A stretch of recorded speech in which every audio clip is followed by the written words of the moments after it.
Welcome to English Life Stories. Looking to improve your English naturally? Here, we grow together through meaningful stories, spoken slowly, clearly, and with joy. Just press play, unwind, and enjoy every step of the journey. The day I realized no one was coming to help, and why that set me free.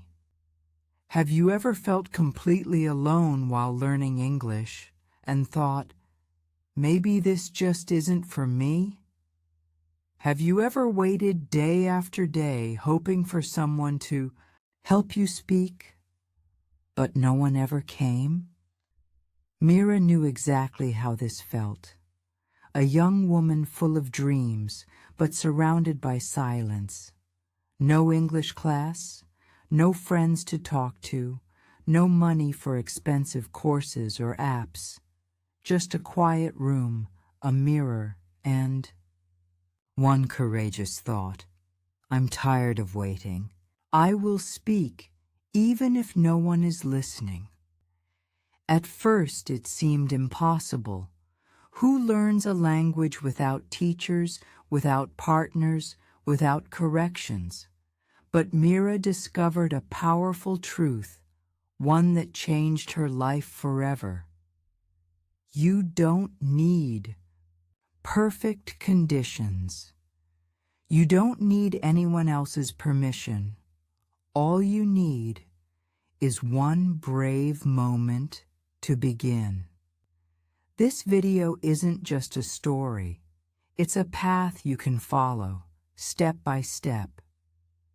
By the end, you'll have simple, practical tools to start speaking English today, even if you're completely alone. You'll hear about Mira's struggles, her failures, and the day she almost quit, and exactly how she overcame it all. Because speaking alone isn't just possible, it's powerful.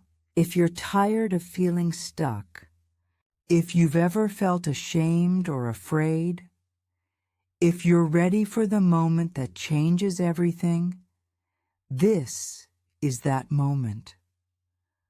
Pause now just for a second and ask yourself, what if today is the day I finally start speaking? Your voice matters, and the world is ready to hear it. Let's walk this path together, right now. Because your silence ends here, and your new story begins today. Chapter 1. First Steps to Speak Alone. The mirror was my first friend in English. Mira stood in front of the mirror, not to check her face, not to fix her hair, but to meet someone she had ignored for years, her own voice. The first time she tried, her voice cracked. Her lips moved, but the words came out slow and small. She felt silly, embarrassed, alone. But then she smiled gently at herself and whispered, "Hi, my name is Mira. I like coffee." Simple, clear, honest. It was the first sentence she ever spoke aloud in English, not for school, not for a test, but for herself. That mirror became her friend, her safe place, her classroom. She didn't wait for the perfect moment. She didn't wait for a teacher to appear. She created her moment, using what she had, her breath, her voice, her reflection. Every morning, she stood in front of the mirror. 3 minutes, 5 minutes, sometimes longer, just talking. I woke up late today. I feel a little tired, but I'll try. It's sunny outside. I think I'll go for a walk. They weren't deep thoughts. They weren't complex sentences, but they were real, and they belonged to her. The mirror gave her something no textbook ever could, a space without judgment, no red pens, no corrections, just her eyes, her feelings, and the quiet power of trying. She began to notice her own expressions, how her eyes moved when she was unsure, how her shoulders lifted when she was proud. She learned not only to speak, but to feel her speech. And this changed everything. Have you ever tried talking to yourself in the mirror? Not as a joke, not as a performance, but as an act of healing? This was Mira's secret. And it was only the beginning, because once she found her voice in the mirror, she began to carry it with her into every corner of her day. But speaking to a mirror was just the beginning. What she discovered next made learning English even easier and more joyful. Chapter 2: Turning Daily Life into an English Class. Your life is already a classroom. You just don't see it yet. One morning, Mira was brushing her teeth. She looked at herself in the mirror and quietly said, "I'm brushing my teeth." Then, she walked to the window and noticed the sky. "It's cloudy today," she said softly. No notebook, no teacher. Just ordinary moments turned into living lessons. That's when she realized her whole life was already a classroom. She just needed to speak. Mira began to describe everything she did in English. "I'm making tea. I'm walking to the store. I'm feeling a little tired, but I'll be okay." Her life became a continuous English class, one that moved with her. She didn't study grammar rules for hours. She spoke real thoughts, in real time, with real feeling. This was not about perfect sentences. It was about connection with her world and with her voice. Soon, Mira added a beautiful ritual: the English thinking walk. Every day she took a short walk, just 10 to 15 minutes. No headphones, no music, only her thoughts, in English. She looked at trees and whispered, "The leaves are dancing." She passed people and thought, "He looks tired. Maybe he had a long day." She looked at the road and said, "I need to cross here. It's not busy." These weren't lessons. They were moments, and each one planted a new word inside her. Can you feel the power of this practice? You don't need a classroom. You don't need permission. You already live inside a living, breathing English lesson. The sky, your hands, your breath, each one can become a sentence. And slowly, you'll stop translating. You'll start thinking, living, feeling in English. This was Mira's turning point. She stopped being a student. She became a participant in a world she was creating word by word. Mira didn't realize it yet, but these simple daily conversations were preparing her for something even more powerful, a secret technique that would completely change how she spoke. Chapter 3: Specific Techniques That Changed Everything. 5-minute talks, fake phone calls, and the power of listening twice. As Mira's confidence grew, she realized something crucial. Speaking to the mirror and thinking in English during morning walks were powerful, but she needed more. She needed tools, not expensive ones, but deeply personal, powerful, and repeatable. So she created a small daily routine built around short but powerful exercises that anyone could use. These tools didn't just build fluency, they built emotional strength and courage. Mirror practice. Every morning, she stood in front of her mirror again, but this time she did more than just describe her actions. She shared her inner thoughts. Today, I felt nervous before a call. I want to feel more confident when I speak. I had a dream last night. I was traveling alone. She watched her body language closely, practicing not only her words, but her smile, her posture, and her tone. It became more than language practice. It became emotional expression. Have you ever tried speaking your true thoughts out loud, even if no one is listening?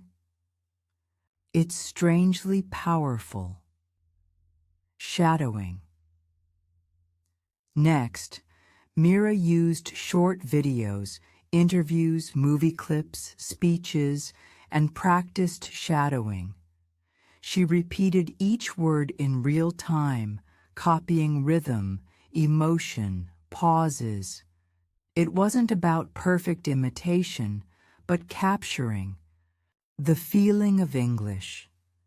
Shadowing taught her to hear the music of language, where true communication happens. Could you imagine yourself speaking like your favorite character or public speaker? Spoken diary. At night, just before bed, she turned on her voice recorder and talked freely, just 2 or 3 minutes. Today, I tried cooking something new. I felt tired, but I pushed myself to speak anyway. I smiled at someone, and they smiled back. She didn't worry about grammar. She listened later, not to criticize, but to celebrate how far she had come. When was the last time you listened kindly to your own voice? Fake phone calls, unique and powerful. Here's a technique you probably won't find anywhere else. Fake phone calls. It sounds a bit strange, right? But it absolutely works. Sometimes when cooking dinner or walking down the street, Mira pretended she was on a phone call in English.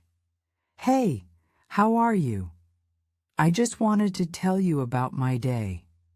Yes, I'm learning English, and honestly, it's going pretty well. She acted out real-life conversations, improvising naturally. Surprisingly, these imaginary dialogues made her feel more authentic, brave, and connected. Every imaginary listener gave her courage, and each pretend conversation prepared her for real life. Have you ever tried talking to an imaginary friend just to practice English? If you haven't, maybe it's time to start. These tools cost nothing, but their impact was priceless. They transformed Mira from someone who studied English into someone who truly spoke it, not perfectly, but authentically.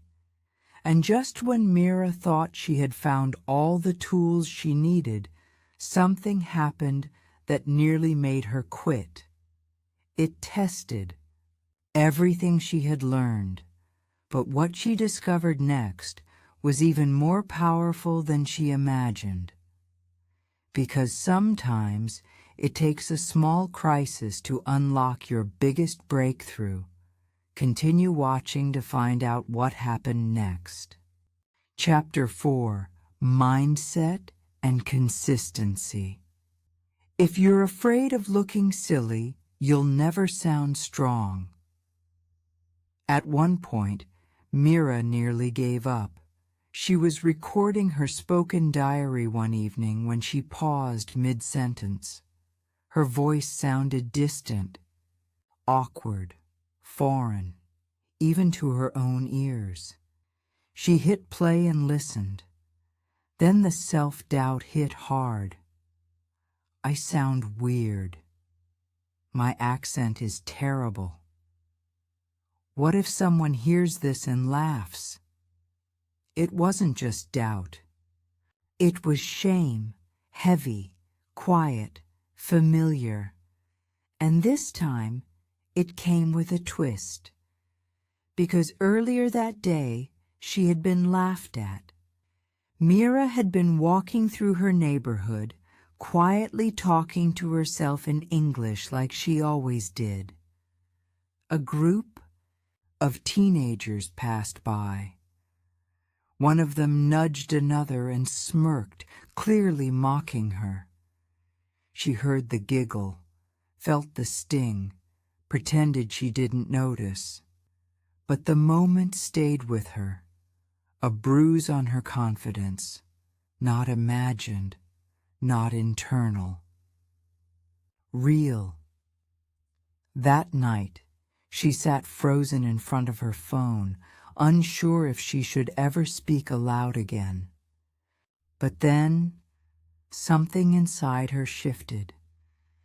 She took a deep breath, pressed record, and said clearly, "Yes, I sound different. Yes, someone laughed, but I'm still here, and I'm still speaking."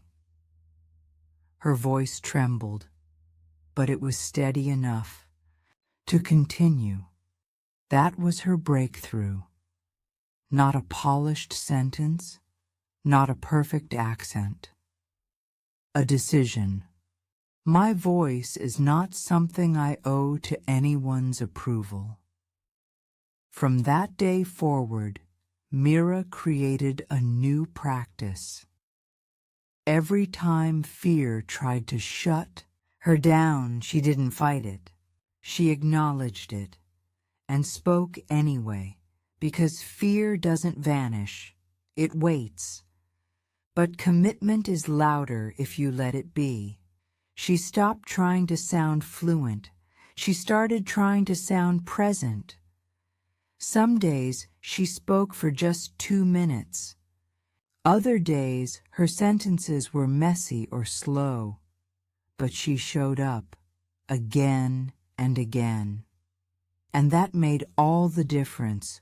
Her new belief wasn't, "I must be perfect." It was, "Progress lives in repetition. Strength lives in showing up." She repeated that truth until her heart began to believe it. I'm not broken. I'm building something. That mindset became her anchor, not performance, not approval, just steady, small acts of bravery. She learned to whisper when she couldn't, roar, to speak softly until the words stopped shaking. And day by day, her voice grew clearer, fuller, bolder. Not because she waited to be ready, but because she chose to begin before she was. Chapter 5. Creative and Fun Activities. Sticky notes, self-dialogues, and the magic of speaking to yourself. Mira knew one thing. If she wanted to keep going, she had to make it fun. Learning alone can feel lonely, but she turned it into something playful, creative, even joyful. Sticky notes everywhere. She took small sticky notes and labeled everything around her house. Mirror, window, chair, notebook. Each time she passed an object, she said the word aloud. Then she added sentences. This is my notebook. I write my dreams here. The window is open. I can hear the birds. It felt like living inside an English museum, where every object told a story. Reading aloud. She began reading simple books aloud, not fast, but with emotion. The sun is bright today. She smiled and said hello. She practiced intonation, rhythm, and feeling. Soon, her voice became more expressive, not just correct. Reading became like singing, a gentle way to stretch her tongue and open her heart. Video recaps and picture descriptions. After watching a short video, Mira would turn off the screen and say, "It was about a woman who started a small business. She worked hard and didn't give up, or she'd look at a photo and talk for 2 minutes. This looks like a family dinner." Maybe it's someone's birthday. They look happy. No one was grading her. She wasn't memorizing anything. She was simply practicing presence in English, role plays and dialogues with herself. She acted out scenes. "Hi, I'd like to order some food." "Sure, what would you like?" "A veggie burger and some lemonade, please." Sometimes she switched roles. She recorded both sides of a conversation. "Hello, how are you?" "I'm doing well, thank you." "And you?" She played both characters, like a quiet theater for one, and in that safe, playful space, she grew bold. Accents, monologues, and daily challenges. Mira explored different English accents, American, British, Australian. Not to be perfect, but to stretch her ear, to dance with the sound of English. She did 1-minute monologues. What do I think about friendship? Why do I want to travel? No script, just flow. She joined a 30-day speaking challenge, 1 new topic every day. Today, talk about your favorite meal. Tomorrow, explain a childhood memory. Each day became a new adventure. Music, mind maps, podcasts, and dreams. She sang songs and explained the lyrics. She created mind maps about her dreams. She even recorded imaginary podcasts. Welcome to English with Mira. Today I'll talk about confidence. And she planned her dream vacation, all in English. First, I'll visit Paris. Then, I'll go to Italy. I want to see the mountains in Switzerland. She wasn't just learning. She was living in English, inside her imagination.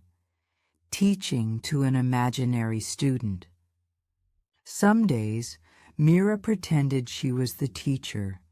She stood in front of the mirror and explained, "Today, we will learn the present simple tense. When you say, 'I eat,' it means something you do regularly." By teaching, she remembered. By explaining, she understood, and by imagining someone else, she discovered herself. English stopped being a subject. It became her secret garden, a place where she could play, dream, speak, grow. But having fun was just one part of her growth. She was about to face an even deeper challenge, one that no sticky note could solve. Chapter 6: Mindset and Self-Observation. What you say to yourself before you speak matters most.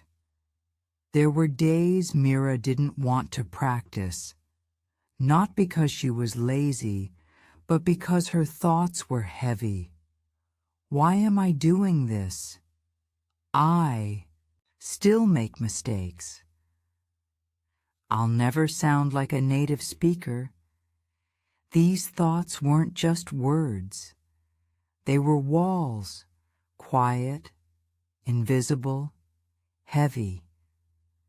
They made her feel smaller than her dream, so she had to fight them, gently.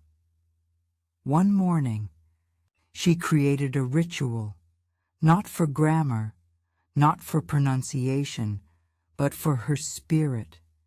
She would close her eyes, take a deep breath, smile, even if it felt fake.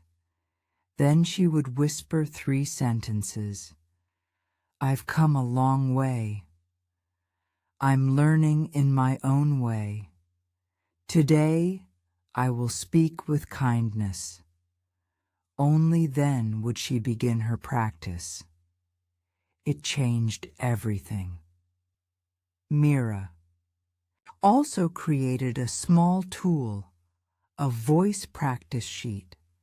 Every time she practiced, she filled in 4 simple boxes.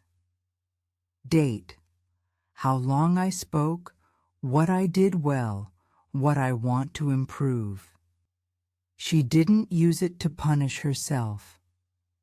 She used it to see herself clearly. I spoke for 5 minutes today, even though I felt nervous. I forgot a word, but I kept going. I want to speak slower next time. She wasn't just tracking progress. She was learning to speak to herself with honesty and grace. And this is what so many learners miss. They wait for others to encourage them. But the truth is, your inner voice is your first and most powerful teacher. If it's cruel, you'll stop. If it's kind, you'll grow. What do you say to yourself before you speak? Do you say, "I always mess up"? Or do you say, "I'm proud I'm trying"? That small sentence shapes everything, because language is not just about words, it's about energy. And energy begins with belief. And now Mira knew it was finally time to stop hiding. But could she really share her voice with the world? She was about to find out. Chapter 7: Taking the Practice Public. When you're ready, the world will listen. Start small. There came a day when Mira's voice no longer trembled. She had spoken to mirrors, pictures, recordings, and herself. But now, she wanted something more. She wanted to be heard, not by many, not to perform, just to connect, to share what she had built in silence. The first time she uploaded a voice note in an online community, she was terrified. She almost deleted it. Her finger hovered over the send button. The old thoughts came back. What if they laugh? What if I made a mistake? But something inside whispered louder. What if someone understands? What if this helps you grow? So she clicked send, then closed her phone and walked away. An hour later she returned, and her heart began to soften. A comment said, "Your voice is calm and clear." Another said, "Thank you for sharing. I feel inspired to try, too." Tears filled her eyes, not because she was perfect, but because she was seen. From that day forward, Mira began sharing short recordings every week. Sometimes she spoke about her day. Sometimes she shared how she practiced. Sometimes she just said, "Hi, I'm still learning. Thank you for listening." And every time, her courage grew. Sharing doesn't have to be big. You don't need thousands of followers. You don't need perfect pronunciation. You just need one brave moment to let your voice out. Because when you share, you create a bridge, a path for others to follow, and a space for healing, your own and someone else's. So ask yourself, what's one sentence you could share today? This is me. I'm learning.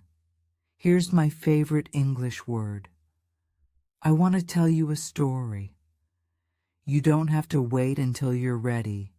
You become ready by starting small, just like Mira did.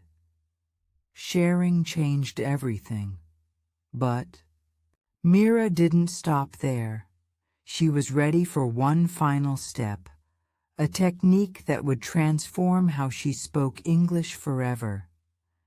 Chapter 8: Advanced Techniques for Brave Learners. Speak like a storyteller, even if you're alone. By now, Mira was no longer just speaking. She was feeling the language. Her voice carried rhythm, breath, and meaning.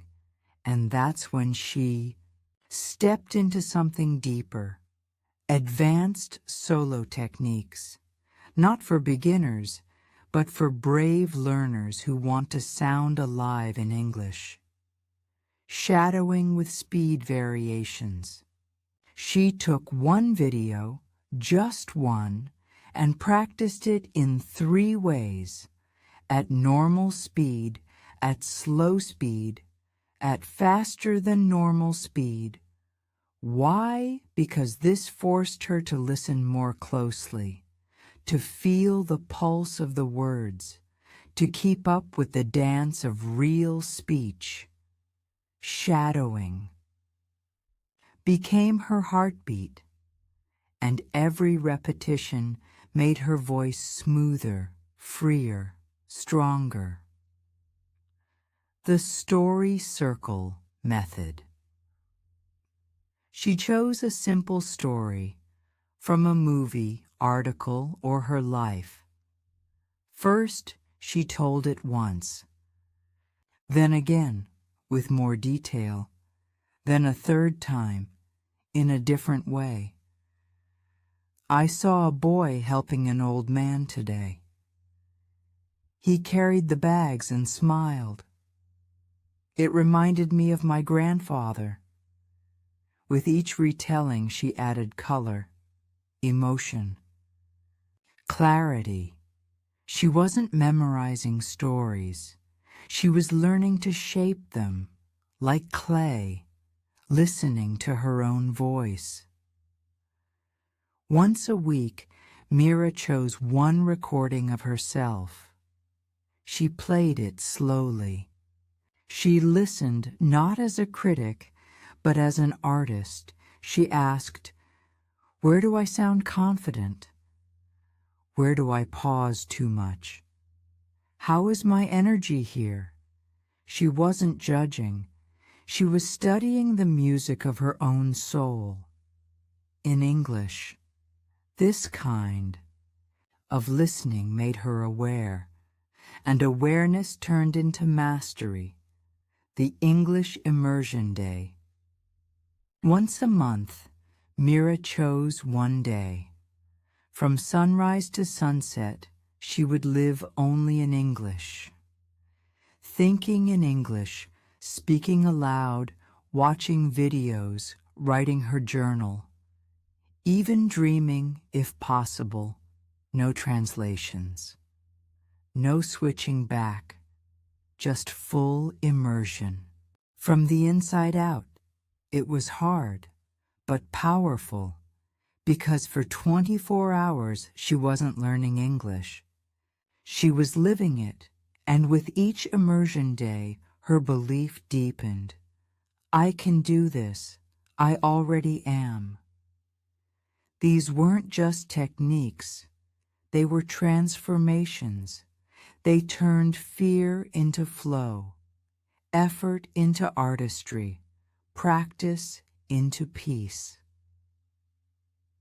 Mira became her own guide, and her voice, once hidden, became her companion, her light, her gift. Chapter 9. You are your own best teacher, and that's a gift. Mira didn't start with talent. She didn't have teachers, tutors, or tools.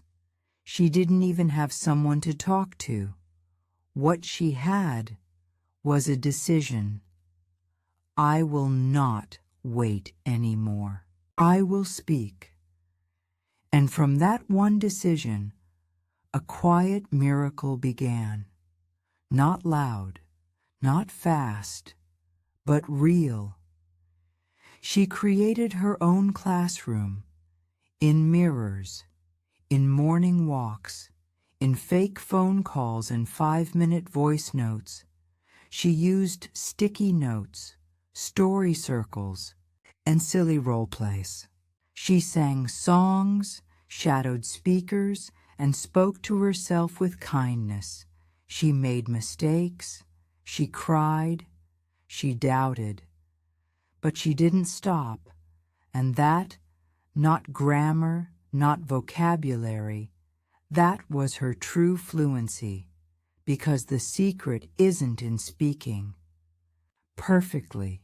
The secret is in believing gently, in trying again and again, in creating joy inside the practice.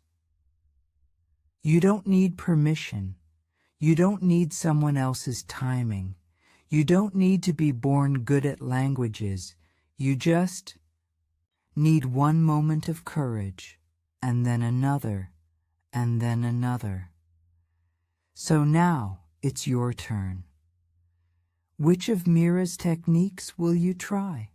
Will you start with a sticky note, a mirror practice, a 1-minute voice diary? You don't have to do them all. Just start. Just begin. Just speak, even softly, even slowly, even scared, because your voice matters, and the world is waiting to hear it. Not tomorrow, not when you're fluent, but now, as you are.